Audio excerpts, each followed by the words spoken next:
guys, coming to the unit 1, that is the first module, we need to discuss about the scope and importance and about the environment of international business. Before that, let us see what basically is the international business model. This is the foundation how international business is built actually. Now let us discuss here. In this we have stages of international business. Like first, initially the companies would be a domestic company, then they will become international companies, then multinational companies. And also what are the influences of or the factors which influence these business stages, that is the social cultural factors, technological factors, economic factors and political factors. These influence the company to expand internationally, that is from domestic to multinational or to global. When the companies are expanding, then these are the factors which will be impacting at every stage. Then even we have transnational also, that is domestic, international, multinational, global and transnational are the five stages where the company can grow from domestic to transnational. Then like suppose if we take a domestic business, we will discuss about if we are discussing about any sort of a business which is growing from domestic to transnational, then what are the different approaches? Like we have different approaches in the sense this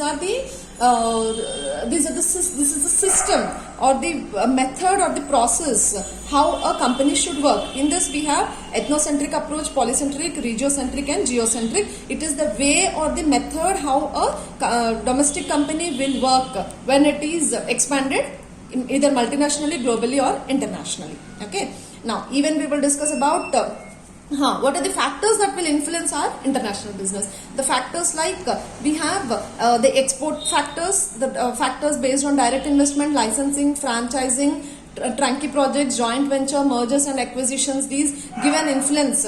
How that is, these are any sort of these are the types of expansion where a business can venture into the other countries.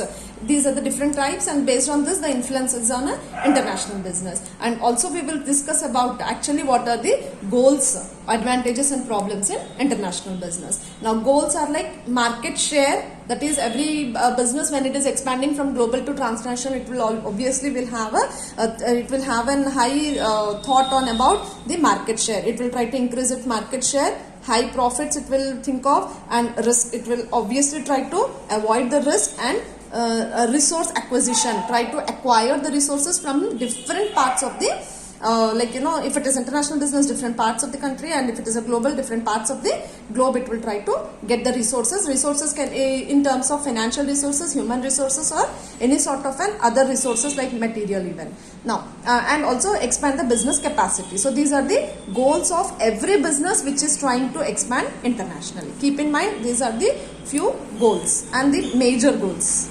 Okay, market share, high profit, risk avoidance, resource acquisition and business expansion capacity. These are the goals. When coming to the advantages, now if a company is expanding internationally, what are the advantages?